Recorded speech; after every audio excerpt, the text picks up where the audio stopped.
معزز و محترم برادران اہل سنت، السلام علیکم ورحمۃ اللہ وبرکاتہ۔ الحمد للہ الحمد للہ الحمد للہ القوی الرحمن والصلاة والسلام علی رسول الیمن والامان وعلی آلہ وصحبہ الذین هم کملۃ الایمان وعلى من تبعهم بإحسان، خصوصا على سيدنا إمامنا الأعظم أبي حنيفة النعمان، وعلى غوثنا الأعظم خزائن العرفان، وعلى معجزة الرسول الإمام أحمد رضا خان عليه الرحمة والرضوان۔ اما بعد، قال اللہ تبارک و تعالی فی القرآن المجید والفرقان الحمید، فاعوذ باللہ من الشیطان الرجیم، بسم اللہ الرحمن الرحیم، وآخرین منہم لما یلحقوا بہم۔ عن ابی ہریرہ قال قال النبی صلی اللہ علیہ وسلم، یکون فی آخر الزمان دجالون کذابون یأتونکم من الاحادیث بما لم تسمعوا انتم ولا آباؤکم فإیاکم وإیاہم لا یضلونکم ولا یفتنونکم، او کما قال علیہ الصلاۃ والسلام۔ برادران اہل سنت، آئیے ہم اور آپ انتہائی عقیدت و محبت کے ساتھ نبی آخر الزمان خاتم پیغمبراں جناب احمد مجتبی محمد مصطفیٰ ارواحنا فدا صلی اللہ تبارک و تعالی علیہ وسلم کی بارگاہ میں ہدیہ درود و سلام پیش کریں۔ اللہم صلی علی مولانا محمد بارک وسلم، صلاۃ و سلام علیک یا رسول اللہ صلی اللہ تعالی وسلم۔ میرے مزاج سے آپ حضرات واقف ہیں کہ میں چاپلوسی اور بلا وجہ کی تعریف کسی کی کرتا نہیں ہوں۔ بہت سخت مزاج آدمی ہوں، عوام سے لے کے علماء تک کے طبقے کو میرے مزاج سے شکایت ہے، اور میں جیسا ہوں اپنے آپ کو اللہ کا شکر ادا کرتا ہوں کہ اس نے مجھے اس مزاج کے ساتھ بالکل صحیح رکھا ہے۔ ہندوستان میں جن شعراء کو میں پسند کرتا ہوں ان میں ایک نام شاداب رضوی کا بھی ہے، کہ میں ان کی نعت خوانی کو، قصیدہ خوانی کو، منقبت گوئی کو بغور سنتا ہوں اور داد سے بھی نوازتا ہوں، اور بہت مجھے خوشی محسوس ہوتی ہے جب یہ پڑھتے ہیں۔ انہوں نے اپنے کلام میں آج نبی آخر الزمان صلی اللہ علیہ وسلم اللہ کی حمد بھی پڑھی، حضور کی نعت بھی پڑھی، خلفائے اربعہ کا تذکرہ بھی کیا، اور اعلیٰ حضرت کے اس شعر میں تمام مجتہدین، اولیاء، صالحین، اللہ کے نیک بندوں کو سمیٹ دیا۔ کیسے آقاؤں کا بندہ ہوں رضا، بول بالے میری سرکاروں کے۔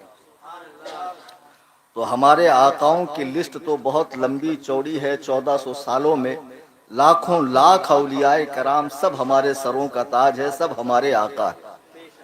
لیکن آج میں اس آقا کا تذکرہ کروں گا کہ جس آقا کے بنا آپ کے پیدا ہونے سے لے کے مرنے تک کا کام چل ہی نہیں سکتا ہے۔ ابھی آپ نے نماز عشاء نہیں پڑھی، اگر آپ نماز عشاء پڑھنا باقی ہے تو یقین جانیے اس آقا کے بنا آپ کی نماز عشاء کی جو شروعات ہے وضو، وہ بھی اگر ان کو چھوڑ دیا جائے تو وضو ہو ہی نہیں سکتی ہے، نماز کی ابتدا نہیں ہو سکتی، نماز مکمل نہیں ہو سکتی۔ اس آقا کے بنا نہ آپ کا حج ہے، نہ عمرہ ہے، نہ زکوٰۃ ہے، نہ کوئی عبادت بدنی، نہ عبادت مالی، کسی طرح کی کوئی عبادت اس آقا کے بنا ہو ہی نہیں سکتی۔ آپ کہیں گے بھئی ایسے کون سے آقا ہے کہ جو ہمارے لیے جزو لا ینفک ہے، جدا نہ ہونے والا حصہ ہے؟ میں بڑے افسوس کے ساتھ کہتا ہوں کہ ماہ شعبان ہے اور اس آقا کا 2 تاریخ کو عرس مبارک تھا، آپ دیکھیں بمبئی میں حال فی الحال میں گزرنے والے اولیاء اللہ کے آراز بھی بڑے دھوم دھام سے منائے جاتے ہیں. صدی 2 صدی 5 صدی 10 صدی پہلے گزرنے والے بزرگوں کے آراز بھی بہت دھوم دھام سے منائے جاتے ہیں.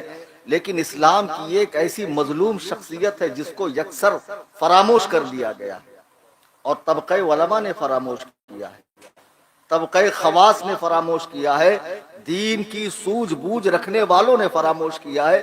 ان بیچارے بچوں کا کیا قصور ہے؟ میں ایک جگہ گیا تقریر کرنے کے لیے اور میں نے جب ان پر تقریر کی تو ایک بوڑھا جو بالکل آخری مرحلے میں تھا مجھ سے کہتا, مولانا آج آپ کی زبان سے ایک نئے ولی کا تعارف ہوا مجھے. بھیا موبائل بند رکھو, او بھائی صاحب سوئچ آف کرو یا سائلنٹ پہ ڈالو. تو مجھے وہ صاحب کہتے ہیں حضرات آج مجھے بالکل پہلی مرتبہ اس ولی کا تعارف ہوا, آج تک تو ہم نے بہت سنا تو غوث پاک غریب نواز اور اعلیٰ حضرت ہی کے بارے میں سنا. آج ہمیں پتا چلا کہ امام اعظم ابو حنیفہ بھی کوئی شخصیت ہے اور اتنی بڑی شخصیت. آپ تو سمجھ گئے میں کس کی بات کر رہا ہوں. امام اعظم ابو حنیفہ کی ذات وہ ہے کہ جن کے بغیر آپ غسل بھی نہیں کر سکتے. غسل, آپ کے یہاں بچہ پیدا ہو تو اس کا عقیقہ کس طریقے سے کرا جائے, نام کس طرح رکھا جائے, عورت کے ایام نفاس کے مسائل, غرض کے وہاں سے جو مذہب حنفی ہماری زندگی میں آتا ہے تو مرنے تک, مرنے کے بعد بھی مذہب حنفی کے مطابق غسل کیسے دینا ہے, نماز جنازہ کیسی پڑھنی ہے, تدفین کیسے عمل میں آئے گی. غرض کے پیدا ہونے سے مرنے تک جو مذہب ہماری زندگی کے اندر دخیل ہے اس مذہب کے بانی مبانی فاؤنڈر, اس مذہب کے مدون کرنے والے, اس امت کے محسن اعظم امام الائمہ سراج الامہ کاشف الغمہ سیدنا سرکار امام اعظم ابو حنیفہ کی ذات ہے. آپ کہیں گے حضرت آپ کو تو تقریر کسی اور موضوع پہ کرنی چاہیے, شاید آپ نے آج کے جلسے کا اشتہار نہیں دیکھا کہ آج کے جلسے کے اشتہار میں موضوع ہی یہ ہے سیرت امام اعظم. اور امام اعظم پر بولنا ہو تو کلیم حنفی کو یہ پورا حق حاصل ہے کہ وہ امام اعظم ابو حنیفہ کی سیرت طیبہ دلائل کی روشنی میں بیان کرے. میں نے امام اعظم کو پڑھا نہیں ہے, واللہ باللہ تاللہ میں نے امام اعظم کو پیا ہے, اور وہ ایک ایسی کتاب ہے جس نے مجھے لاکھوں کتابوں سے بے نیاز کیا. جب میں نے امام اعظم ابو حنیفہ کو پڑھا اور خوب پڑھا اور ان کی مبارک سیرت کو پڑھا تو یقین جانیے کہ مذہب حنفی کی حقانیت پر مجھے کامل یقین ہوا. اور یہ تو میرا اپنا یقین ہے. امام عبد الوہاب شعرانی رحمہ اللہ بہت پائے کے بزرگ ہیں اور مذہب شافعی کے عالم ہیں. وہ فرماتے ہیں کہ حضور کے سینہ پاک سے 5 نہریں نکلی. ایک نہر کچھ دور جا کر سوکھ گئی جس کا نام امام ابو داؤد ظاہری کی نہر ہے. پھر 4 نہریں بہ رہی ہے, حنفیت کی, شافعیت کی, مالکیت کی, حنبلیت کی. لیکن قریب قیامت 3 نہریں سوکھ جائیں گی اور ایک ہی نہر ہے جو بہتے رہیں گی, وہ نہر ہے امام اعظم ابو حنیفہ.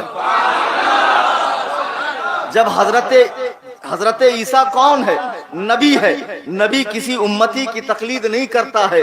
جب حضرت عیسیٰ آسمان سے تشریف لائیں گے اور جب وہ اجتہاد کریں گے اور مسائل بیان کریں گے تو ان کا اجتہاد امام اعظم کے اجتہاد سے میل کھائے گا اور ان کے اجتہاد سے مذہب حنفی کی تائید ہوگی. جب امام مہدی حضرت عیسیٰ کو نماز پڑھائیں گے تو امام مہدی کی جو نماز ہے وہ حنفی مذہب کے مطابق ہوگی. آپ جانتے ہو آپ کس امام کے مقلد ہیں؟ آج لوگ حنفی لکھنے کو اپنے نام کے آگے آر محسوس کرتے ہیں. اعلیٰ حضرت امام اہل سنت رضی اللہ تعالیٰ نے مذہب حنفی کی حقانیت پر 6 کتابیں لکھی ہے. اعلیٰ حضرت فرماتے ہیں ہم صرف حنفی ہیں اور کچھ نہیں. آپ اعلیٰ حضرت کی فتاوی رضویہ اٹھا کر دیکھیں کہ اعلیٰ حضرت نے جب فتویٰ دیا ہے اخیر میں جب دستخط فرمائی ہے تو نام کیا لکھتے تھے؟ احمد رضا محمدی سنی حنفی قادری. قادری سے پہلے اعلیٰ حضرت حنفی لکھتے تھے، قادری سے پہلے۔ آج حضور غوث پاک کا بھرپور تذکرہ کیا جاتا ہے، خدائے وحدہ لا شریک کی قسم مجھے حبہ برابر اس سے کوئی پریشانی نہیں ہے، لیکن امام اعظم کا تذکرہ کیوں نہیں، جو غوث اعظم سے بھی 400 سال پہلے کے بزرگ ہے، اور مقام و مرتبے میں حضور غوث اعظم سے بڑھ کر۔ امام اعظم ابو حنیفہ تابعی ہیں، تابعی، اور 70 صحابہ کی زیارت فرمائی ہے۔ کون امام اعظم ابو حنیفہ؟ سن لیجئے، خدا وند قدوس و جبروت، دین بھیجنے والا خدا، دین لانے والے مصطفیٰ، دین پھیلانے والے صحابہ، اور اس دین کو لکھنے والے سب سے پہلے ابو حنیفہ، سب سے پہلے ابو حنیفہ۔ امام عبداللہ داؤد خریبی فرماتے ہیں کہ ہر مسلمان پر واجب ہے کہ نماز کے بعد امام اعظم کے لیے دعا کرے، اگر امام اعظم نہ ہوتے تو امت کا بیڑا غرق ہو جاتا۔ یہ امام اعظم کا احسان ہے کہ انہوں نے 12,93,000 مسائل حدیث و قرآن سے جمع کر کے امت کے سامنے پیش کر دیا۔ روٹیاں بنی ہوئی ہے، صرف کھانے کا کام ہے، نئے سرے سے بنانے کا کام نہیں ہے، حدیث قرآن میں تحقیق کر کے دین سمجھنے کا کام نہیں ہے۔ اب امام اعظم نے سب کچھ آسان کیا۔ امام اعظم ابو حنیفہ عراق کے شہر کوفہ میں پیدا ہوئے۔ آج لوگ مجھے بھی بولتے ہیں صوفی کلیم کی جگہ کوفی کلیم، میں تو بہت ہیپی ہوں، خوش ہوتا ہوں، بولو، کیونکہ میرا امام کوفی ہے۔ تو اس میں چڑھنے کی بات کیا ہے؟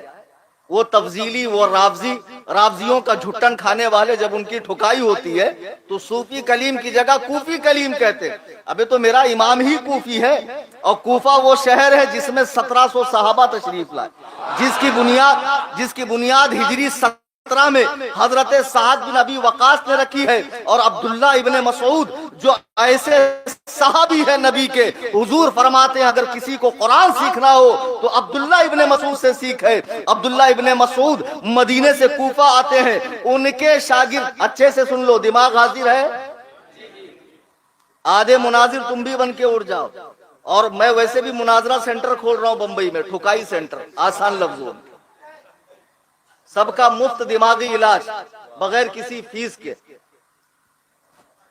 امام اعظم حضرت عبداللہ ابن مسعود حضور علیہ السلام کے اجلہ صحابہ میں سے، عبداللہ ابن مسعود، اور ثقہ ہیں، مشہور صحابی ہیں، وہ کوفہ آئے، ان کے شاگرد علقمہ، حضور کے شاگرد عبداللہ ابن، تمہیں ایک ایسا نقطہ میں دے رہا ہوں، میں دعوے سے کہتا ہوں کہ پورے ہندوستان میں کسی عالم نے مذہب حنفی کی حقانیت پہ نقطہ دیا ہی نہیں ہوگا، کیونکہ میں نے حنفیت کو پڑھا نہیں ہے، پیا ہے بھائی۔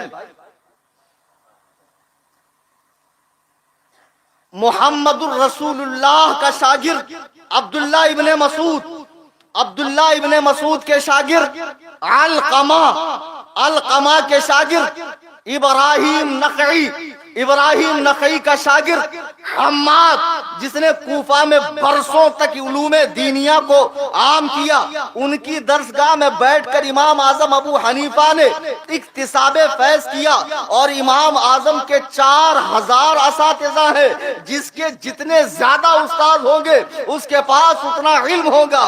امام ابو حنیفہ نے حماد سے علم سیکھا، جب حماد کا انتقال ہو گیا، وصال کر گئے، اس عبداللہ ابن مسعود کی مسند پہ امام اعظم ابو حنیفہ بیٹھے، پہلے آپ نے 40 لوگوں کو اتنا پڑھایا کہ پڑھ کے وہ مجتہد ہو گئے۔ جب وہ مجتہد ہو گئے، اب سنو، جو آج کل کے گوگل کے مقلد، یہ لونڈے اہل حدیث مذہب حنفی پر بھونکتے ہیں، کبھی یہ کتے کے بچے میرے سامنے آ کر بات کریں، اللہ کی قسم 2 سیکنڈ میں ان کو ان کی اوقات یاد دلا دوں گا۔ یہ کسی چائے والے کے پاس، رکشہ والے کے پاس، کپڑا بیچنے والے کے پاس جا کر تو بخاری مسلم دکھائیں گے، لیکن میرے سامنے نہیں آئیں گے۔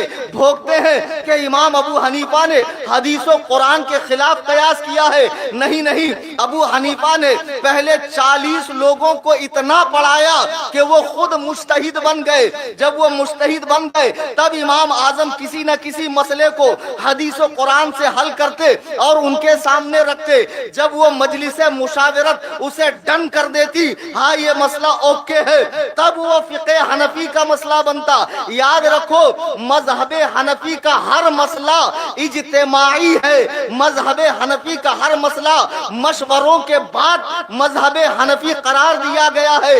امام شافعی نے اجتہاد کیا تو کسی کو دکھایا نہیں, امام مالک نے اجتہاد کیا تو کسی کو دکھایا نہیں, امام حنبل نے قیاس اجتہاد کیا تو کسی کو دکھایا نہیں, لیکن ابو حنیفہ نے اپنے مسئلے کو 40 مجتہدوں کے سامنے پیش کیا. جب سب نے ڈن کر دیا تو الفقہ الاکبر امام اعظم کی کتاب ہے, اس میں اس مسئلے کو لکھ دیا گیا. معلوم پڑا مذہب حنفی قرآن و سنت سے سب سے زیادہ قریب ہے اور یہ رسول پاک علیہ السلام کا کہ منہج کے مطابق ہے. آپ دیکھیے حدیث ہے یہاں تک ہاتھ اٹھانے کی, نماز شروع کرتے وقت, اور شوافی یہیں تک ہاتھ اٹھاتے, مالکیہ بھی یہیں تک اٹھاتے ہیں, حنابلہ بھی یہیں تک اٹھاتے ہیں, اور یہ گوگل کا مقلد بھی یہیں تک اٹھاتا ہے. امام اعظم کا قول ہے یہاں تک اٹھاؤ, ایک حدیث یہاں تک ہے. اب غور کرو کہ جب ہم امام اعظم کے مذہب پہ عمل کر کے یہاں تک ہاتھ اٹھاتے ہیں تو جاتے تو یہیں سے, دونوں حدیثوں پہ عمل ہو گئے. مذہب حنفی سب سے زیادہ محتاط, سب سے زیادہ اقرب الی النصوص, بلکہ نجات کا ذریعہ ہے. کیوں نہ ہو کہ جب ابو حنیفہ بارگاہ رسالت میں گئے اور عرض کیا السلام علیکہ یا سید المرسلین, قبر انور سے آواز آتی ہے وعلیکہ السلام یا امام المسلمین, وعلیکہ السلام یا امام المسلمین, اے مسلمانوں کے امام تجھ پر بھی سلام ہو. ابو حنیفہ کو مسلمانوں کا امام بنایا کس نے؟ ابے نٹھلے رسول اللہ نے بنایا, رسول اللہ نے بنایا ہے. تو جسے رسول امام بنا دے اس کی امامت پہ کوئی بھوکنے سے کیا فرق پڑتا؟ ایک جگہ میں سفر کر رہا تھا, ایک گوگل کا مقلد ملا اور آیا ایئرپورٹ میں, سلام دعا کے بعد کہا آپ کا اس میں گری کیا ہے؟ تو میں نے کہا للہ پہلے اردو سیکھ لے, اس میں گری نہیں اس میں گرامی ہوتا. تو میں نے کہا کلیم حنفی. بولے آپ حنفی کیوں ہیں؟ خدا رسول نے کہا کہ آپ حنفی بنو. وہ جس امام کا آپ نام لے رہے ہیں ان کا نام قرآن میں آیا ہے کیا؟ تو میں نے کہا تیری شادی ہوئی؟ بولے الحمدللہ 4 عدد بچے ہیں. تو میں نے کہا جس عورت سے تو نے شادی کیا اس کا نام قرآن میں آیا؟ تو بولے عورت کا نام کیوں آئے گا؟ قرآن نے تو کہا نکاح کرو, نکاح کا حکم دیا ہے, میں نے نکاح کیا. تو میں نے کہا گدھے, قرآن نے کہا تقلید کرو, اطیعوا اللہ واطیعوا الرسول واولی الامر منکم, علماء کی تقلید کرو. تو امام اعظم کا نام کیوں آئے گا؟ پوری امت نے پہچان لیا یہ امام اعظم ہے, ہم نے تقلید کرنا شروع کیا. وقت کم ہے, وقت کم ہے, اور یہ گھر ہے, یہ میدان نہیں ہے. تھوڑا سا احتیاط کرو, جذبات پہ قابو رکھو.